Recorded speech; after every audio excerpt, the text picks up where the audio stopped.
அனைவருக்கும் வணக்கம்.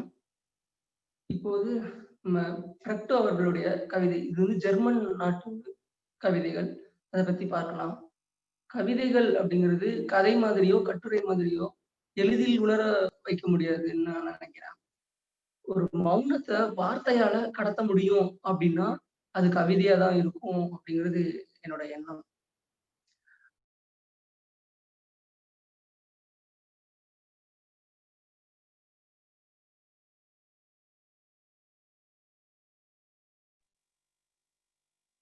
இப் சரி.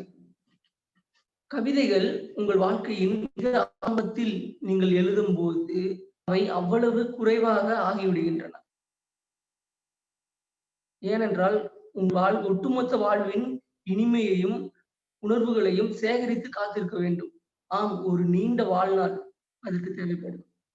மனிதர்கள் பொதுவாக நினைப்பது போல், கவிதை என்பது உணர்வுகள் சார்ந்த விஷயம் அல்ல.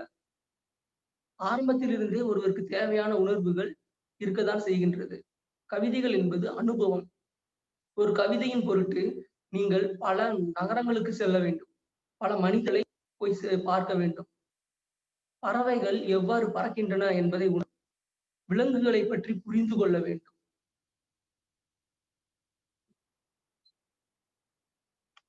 விலங்குகளை பற்றி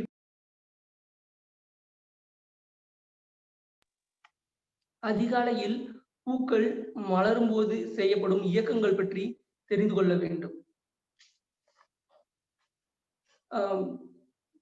எதிர்பாராத புயல்களுக்கு காத்திருக்க வேண்டும். நீண்ட காலமாக எதிர்பார்த்து காத்திருந்த சந்திப்புகளுக்கு காத்திருக்க வேண்டும். எளிய இரவுகளுக்கு காத்திருக்க வேண்டும். உங்கள் தலைக்கு மேல் நட்சத்திரங்களை சுமந்து கொண்டு செல்லும் பல இரவுகளுக்காக காத்திருக்க வேண்டும். இவையெல்லாம் பற்றி எண்ணி பார்க்க போதுமானதாக இன்னும் கூட ஒரு தாய் இல்லை. பல நேர இரவு காதல்கள் உங்களுக்கு இருக்க வேண்டும். ஒவ்வொரு இரவும் முந்தைய இரவை விட வேறுபட்டதாக இருக்க வேண்டும். நீங்கள் மரணம் இறந்தவர்களின் அருகில் நீங்கள் காத்திருக்க வேண்டும். கதவு திறந்து சிதறான சத்தம் கொண்ட இறந்தவர்களின் உடலின் பக்கத்தில் நீங்கள் அமர்ந்திருக்க வேண்டும். ஒரு குழந்தை பிரசவம் ஆகிவிட்ட ஒரு பெண்ணின் அருகில் நீங்கள் இருந்திருக்க வேண்டும். இதெல்லாம் விட இப்போ ஒரு விஷயம் முக்கியமா இருக்கும். என்னன்னா ஞாபகங்கள் கொள்வது மட்டும் இன்னும் போதுமானதாக இல்லை. அவை அது அதிகமாகிக் கொண்டிருக்கும் போது அதை நீங்கள் உடனே மறந்து விடவும் வேண்டும். உங்களுக்கு அதிக பொறுமை வேண்டும். அந்த ஞாபகங்கள் மீண்டும் உங்களை சேரும் வரை. ஞாபகம் என்ற அளவில் மட்டும் பெரியவை அல்ல. அவை உங்கள் குருதியாய் மாற வேண்டும். உங்கள் ரத்தமாய் மாற வேண்டும். உங்கள் பார்வையாக மாற வேண்டும். உங்கள் அங்கு அசைவுகளாக மாற வேண்டும். அது பெயரற்றதாகி உங்களிடமிருந்து உங்களை விடுவித்துக் கொள்ள முடியாத அளவுக்கு மாறவிட வேண்டும். அப்போது அந்த ஒரு அற்புத நொடி நேரத்தில் ஒரு முதல் வரி தோன்றும். அதிலிருந்து ஒரு கவிதை உதிக்கிறது. அதிலிருந்து தன்னை வெளிப்படுத்திக் கொண்டிருக்கிறது. அப்படின்னு ஒரு கவிதையை பத்தி ஒரு கவிதை சொல்லியிருப்பாங்க. இந்த ஞாபகங்கள்ன்ற விஷயம் மட்டும் சமீபத்துல நிறையவே சில தாக்கங்களை ஏற்படுத்திட்டு இருக்கு. சரி, ஒரு கவிதைக்குள்ள போறதுக்கு முன்னாடி அவரோட கவிதைகள் எப்படி இருக்கும் அப்படின்னா, எனக்கு என்னுள் போட்டியிடுகின்றன. பூக்கள் பூக்கும் ஆப்பிள் மரங்கள் பார்க்கும்போது சந்தோஷமாக உணர்கிறேன். வீட்டிற்கு வர்ணம் அடிக்கும் வேலையாட்களின் உரைகளை கேட்கும்போது எனக்குள் ஒரு பயம் ஏற்படுகின்றது. இந்த இரண்டில் இரண்டாவதாக சொல்லப்பட்ட ஒன்றுதான் என்னுடைய மேஜைக்கு துரத்துகிறது கவிதை எழுதுவதற்கு அப்படிங்கிறது. ஒரு மக்களோட இயற்கையை விட மக்களோட உணர்வுகளை அதிகமா அவர் இவரோட கவிதைகள்ல பயன்படுத்துறாரு. முதல் கவிதை, ஏன் என் பெயர் சொல்லப்பட வேண்டும்? ஆம், நான் எண்ணினேன். ஒரு தொலைவான காலங்களில் நான் வாழ்ந்த கட்டிடங்கள், வீடுகள் அழிந்த பின்பும், நான் பயணித்த கப்பல்கள் சிதலடைந்து அழுகிய பின்பும், என்னுடைய பெயர் மட்டும் இன்னும் மற்றவர்களோடு ஒப்பிடப்பட்டு கொண்டே இருக்கும். நம்ம வாழ்ந்த வீடெல்லாம் போயிடும். ஆனா நம்மளோட பெயர் மட்டும் இருந்துகிட்டே இருக்கும் அப்படிங்கிறாரு. என்னுடைய பெயர் எதற்காக சொல்லப்பட வேண்டும் அப்படின்னு கேட்கிறாரு. இங்கு என்னுடைய நாட்களில் அனைவரும் தாழ்ந்ததாக கருதப்பட்ட ஒன்றை நான் மிகவும் பயன்மிக்கது என்று உங்களிடம் சொன்னதால், எல்லா மதத்தையும் எதிர்த்து நான் போரிட்ட காரணத்தினால் இருக்கலாம். சண்டையில் அடக்குமுறையை நான் சந்தித்த காரணத்தினால், எனக்கு மட்டும் சண்டையில் அடக்குமுறையை சந்தித்த காரணத்தினால், இன்னும் சில காரணங்களுக்காக, என்னை முழுவதும் மக்களுக்காக கொடுக்கப்பட்டதால், அது அப்படி நான் என்னுடைய அனைத்தையும் கொடுத்து அவர்களை சிறப்பு செய்ததால், நான் கவிதை எழுதுவதால், அதனால் மொழியை சிறப்பு செய்வதால், இன்னும் வேறு சில காரணங்களுக்காக என் பெயர் சொல்லப்படலாம். என்னுடைய பெயரை கல்வெட்டில் பதிக்கப்படலாம். புத்தகங்களிலிருந்து இன்னொரு புத்தகங்களுக்கு மாற்றப்படலாம். ஆனாலும் இன்று எனக்கு தோன்றுகிறது, ஏன் என் பெயர் சொல்லப்பட வேண்டும்? தேவையான அளவு ரொட்டி இருக்கும்போது, ரொட்டி சுடுபவன் ஏன் கேட்கப்பட வேண்டும்? இந்த இடத்துல நீங்க கொஞ்சம் கவனிங்க. உருகிய பனிக்கட்டி ஒன்று ஏன் புகழப்பட வேண்டும்? அதுதான் உருகி போயிருச்சு. அது நீரா மாறிடுச்சு. புதிய பனிவீழ்வுகள் வர இருக்கும்போது, உருகிய பனிக்கட்டி ஏன் புகழப்பட வேண்டும்? இறந்த காலம் ஒன்று ஏன் இருக்க வேண்டும்? எதிர்காலம் என்று ஒன்று இருக்கும்போது, ஏன் என் பெயர் சொல்லப்பட வேண்டும்? அப்படிங்கிறதான் இதோட முடிக்கிறார். இது வந்து அவரை பத்தி இது மாதிரி இனிமேலும் எதிர்காலத்துல வருவாங்க அப்படிங்கிற மாதிரி. இந்த கவிதையை நான் சொல்லும்போது உங்களுடைய தலைவர்கள், ஒரு பிடிச்ச தலைவர்கள் யாரோ நினைச்சிருந்தீங்கன்னா, உங்களுக்கு கொஞ்சம் பொருத்தமா இருந்திருக்கும்னு நினைக்கிறேன். அப்புறம் உள்மன உணர்வுகளை பத்தி ஒரு கவிதை சொல்றாங்க. என்னன்னா, சாலையின் ஓரத்தில் நான் அமர்ந்திருக்கிறேன். கார் டிரைவர் காரின் சக்கரத்தை கழற்றிக் கொண்டிருக்கிறார், மாற்றிக் கொண்டிருக்கிறார். நான் எங்கிருந்து வந்தேனோ அவ்விடத்தை நான் விரும்பவே இல்லை. நான் எங்கு போகின்றேனோ அந்த இடத்தையும் நான் விரும்பவில்லை. பிறகு ஏன் நான் பொறுமையின்றி காரின் சக்கரம் மாற்றப்படுவதை பார்த்து கொண்டிருக்க வேண்டும்? அப்படிங்கிற ஒரு உணர்வு. இது வந்து பிரதிபலிக்கும். இப்ப கார் பத்தி பேசுறதுனால இன்னொரு கவிதை, சௌகரியமான காரில் பயணம் செய்தல் அப்படிங்கிற ஒரு கவிதை. ஒரு நாட்டுப்புற சாலையில் மாலை வேளையில் நாங்கள் காரில் நீண்ட தூரம் பயணம் செய்து கொண்டிருந்தோம். ஒரு வழிப்போக்கன் கந்தல் ஆடையில் புருவம் தாழ்த்தி எங்களையும் ஏற்றுக்கொள்ளுங்கள் என்பது போல கையை நீட்டினான். நாங்கள் முடியாது என்பது போல அவனை கடந்து விரைவாக சென்று விட்டோம். நான் உரக்க கத்தினேன், முடியாது, நாங்கள் ரொம்ப தூரம் செல்கிறோம் அப்படி என்று சொல்லிக் கொண்டிருந்தேன். ஒரு நாள் முழுவதும் ஒருவர் நடந்தால் எவ்வளவு தூரம் பயணிக்க முடியுமோ அவ்வளவு பயணமும் இந்த காரில் நாங்கள் சென்று கொண்டிருக்கிறோம்.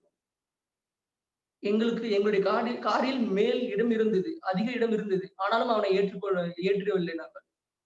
திடீரென்று ஒரு அதிர்ச்சிக்குள்ளானேன். என் செயலால், என்னுடைய சொல்லால், இந்த ஒட்டுமொத்த உலகத்தால் அப்படிங்கிறாரு. அவரை ஏத்திட்டு போறது போகாது அவங்க விருப்பம். ஆனா அவர் அந்த சொல்ல வார்த்தை, அந்த மக்களோட இயல்பு, அவங்களோட பயணம், ஒவ்வொருத்தருக்கும் பயண வசதிகள் இதெல்லாம் யோசிச்சு அவர் எழுதியிருக்காரு. அப்புறம் வந்து பிறகு பிறந்தோர்க்கு அப்படிங்கிற ஒரு கவிதை. நிஜத்தில் நான் இருண்ட காலங்களில் வாழ்கிறேன். இருண்ட காலங்களில் வாழ்கிறேன் அப்படின்னா, இன்னும் சிரித்துக் கொண்டிருக்கும் மனிதன் அபாயமான செய்தியை கேட்கவே இல்லை அப்படிங்கிறார். அதோ வீதியில் அமைதியாக கடந்து சென்று கொண்டிருக்கும் ஒருவர் தன்னுடைய உதவி யாருக்கெல்லாம் தேவைப்படுமோ அவர்களை அணுகிவிட்டு சென்று விடுகிறார் அப்படிங்கிறார். நான் என்னை பேணும் உணவை இன்னும் சம்பாதிக்கவே இல்லை. சம்பாதித்துக் கொண்டுதான் இருக்கிறேன். ஆனால் என்னை நம்புங்கள், அது ஒரு விபத்து மாத்திரமே. அதை நான் சம்பாதிக்கிறது ஒரு விபத்து மாத்திரம்தான். ஆனால் நான் செய்யும் எந்த ஒரு செயலும் நிறைவாக உணவை உண்ணும் உரிமையை எனக்கு வழங்கவில்லை. நான் செய்யற எந்த செயலுமே எனக்கு நிறைவு கொடுக்கவே இல்லை. அதனால நான் நிறைவான உணவை உண்ணணும் அப்படிங்கிற எண்ணம் எனக்கு இல்லை அப்படிங்கிறார். சந்தர்ப்பவசமாக நான் உயிர் பிழைத்திருக்கிறேன். என்னுடைய அதிர்ஷ்டம் தப்பினால் நான் போய்விடுவேன் அப்படிங்கிறார். அவர்கள் என்னிடம் சொல்கின்றார்கள், சாப்பிடு, குடி என்று சொல்கிறார்கள். நான் எப்படி சாப்பிட முடியும்?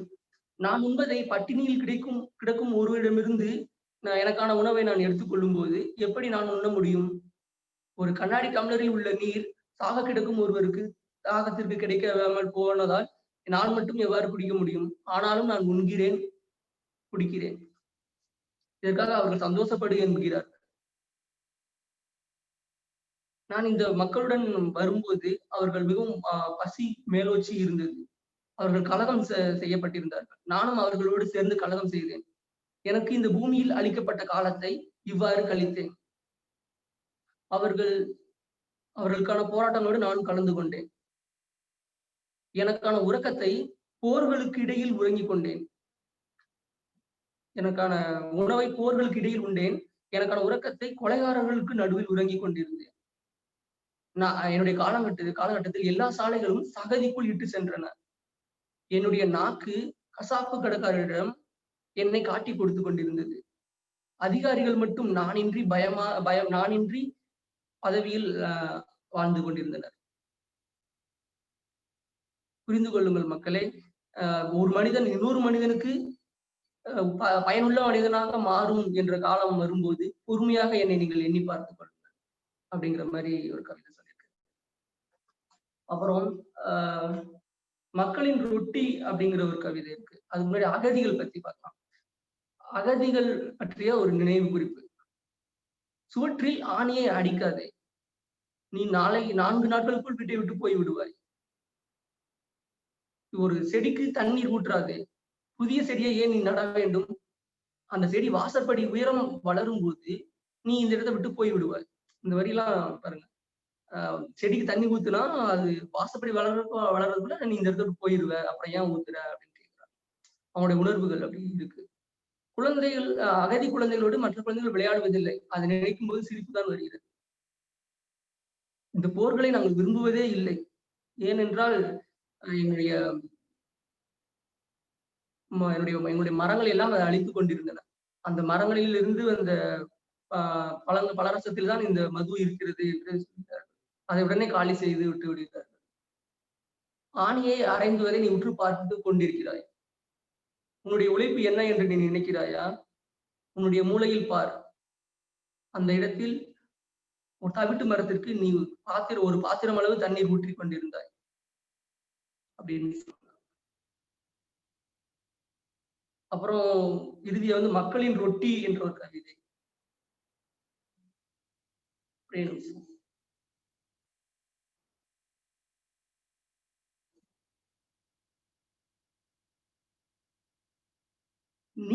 நீதியே மக்களின் ரொட்டி. சில வேளைகளில் அது ஏராளம், சில வேளைகளில் குறைவு, சில வேளைகளில் அது ருசியாக இருக்கலாம், சில வேளைகளில் அது ருசி மோசம்.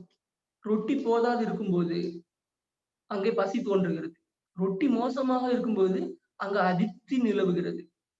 அறிவின்றி பிசையப்பட்டு அன்பின்றி ஊட்டப்படும் ரொட்டி மோசமான நீதி. அதை வீசி எறியுங்கள். சாம்பல் நிற பொறுப்புள்ள சுவையற்ற நீதி. தாழ்ந்து வரும் நாட்பட்டு மக்கிய நீதி அது. ரொட்டி நன்றாகவும் ஏராளமாகவும் இருக்க வேண்டும். உணவின் பிற பகுதிகளை பொறுத்துக் கொள்ளலாம். உடனே ஒருவனுக்கு எல்லாவற்றிலும் ஏராளமாய் கிடைத்து விடாது. நீதி எனும் ரொட்டியால் ஊட்டி வளர்த்தால் வளம் பெருகும் வேலையை செய்து முடிக்கலாம். தினமும் ரொட்டி அவசியமாகிறது. காலை முதல் மாலை வரை ரொட்டி பல தடவைகளில் தேவைப்படுகிறது. நீதி எனும் அவசியமான ரொட்டி அவ்வளவு முக்கியமாக இருப்பதால் நண்பர்களே, யார் அதை சுட்டு தருவார்கள்? யார் அந்த மற்ற ரொட்டிகளை சுட்டு தருவார்கள்? மற்ற ரொட்டியைப் போல நீதி எனும் ரொட்டியையும் மக்களை சுட வேண்டும். அதிகமாகவும் ஆரோக்கியமானதாகவும் தினமும். இன்னும் சில கவிதைகள் இருக்கு. நேரம் கருதி நான் முடிச்சுக்கிறேன்.